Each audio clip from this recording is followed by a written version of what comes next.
রাঙ্গুনিয়ার পদুয়ায় বিএনপির জনসভায় তাঁতিদল নেতা হেলাল উদ্দিনের নেতৃত্বে বিশাল মিছিল নিয়ে যোগদান।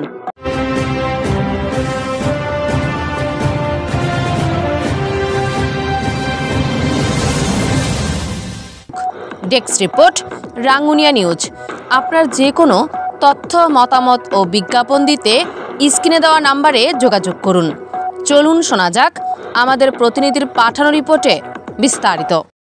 তারেক রহমান ঘোষিত রাষ্ট্র কাঠামো মেরামতের ৩১ দফা বাস্তবায়নের লক্ষ্যে ১০ নং পদুয়া ইউনিয়ন বিএনপি কর্তৃক রাজারহাট মাঠে আয়োজিত বিশাল জনসভায় অংশ নিতে পদুয়া ইউনিয়ন তাঁতিদলের সভাপতি মোহাম্মদ হেলাল উদ্দিনের নেতৃত্বে এক বিশাল মিছিল নিয়ে যোগদান করেন। গত শুক্রবার ১০ অক্টোবর বিকালে আয়োজিত এই মিছিলটি শুরু থেকেই স্থানীয় জনসাধারণ ও রাজনৈতিক কর্মীদের দৃষ্টি কেড়ে নেয়। মিছিলটি স্লোগানে স্লোগানে নাপিত পুকুরিয়া হতে সমাবেশ স্থল পর্যন্ত প্রকম্পিত হয়ে রাজপথ জুড়ে ছড়িয়ে পড়ে। জনসভায় তিনি শত শত নেতাকর্মী ও সমর্থক নিয়ে বিশাল মিছিল সহকারে জনসভাস্থলে যোগদান করেন। এ সময় মিছিলে অংশগ্রহণ করেন উত্তর জেলা ছাত্রদলের সদস্য মোহাম্মদ হামিদুল ইসলাম হামিদ, পদুয়া ইউনিয়ন ছাত্রদলের সভাপতি রুহুল আমিন টিপু, পদুয়া ইউনিয়ন যুবদলের যুগ্ম আহ্বায়ক মোহাম্মদ জাফর, শাহাবুদ্দিন, যুবদল নেতা সুলেমান, পদুয়া ইউনিয়ন তাঁতিদলের সাধারণ সম্পাদক মোহাম্মদ শাহ আলম, পদুয়া ইউনিয়ন ছাত্রদলের সিনিয়র সহসভাপতি মোহাম্মদ ওয়ারেস, রুস্তম আলী, পদুয়া ইউনিয়ন তাঁতিদলের সহসভাপতি বাবর আজম, মোহাম্মদ হেলাল, মোহাম্মদ চানিক, তাঁতিদলের যুগ্ম আহ্বায়ক মোহাম্মদ টিপু, মোহাম্মদ আরাফাত, অর্থ সম্পাদক মোহাম্মদ মানিক, প্রচার সম্পাদক আসিফ, ছাত্রদল নেতা সাজ্জাদ হোসেন রানা, হেলাল উদ্দিন, পদুয়া ইউনিয়ন জিয়া সাইবার ফোর্সের সাধারণ সম্পাদক মোহাম্মদ সাজ্জাদ ও মোহাম্মদ আব্দুল গফুর সহ অঙ্গ সহযোগী সংগঠনের বিভিন্ন ওয়ার্ডের নেতৃবৃন্দ। সমাবেশ স্থলে পৌঁছানোর আগে এক সংক্ষিপ্ত বক্তব্যে তাঁতিদল নেতা হেলাল উদ্দিন বলেন, দেশনায়ক তারেক রহমান ঘোষিত ৩১ দফা বাস্তবায়নের কোনো বিকল্প নেই। এই দাবিগুলো বাস্তবায়ন হলে একটি উন্নত গণতান্ত্রিক ও মানবিক বাংলাদেশ প্রতিষ্ঠা সম্ভব হবে।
পর্যন্ত এতক্ষণ সাথে থাকার জন্য সকলকে ধন্যবাদ।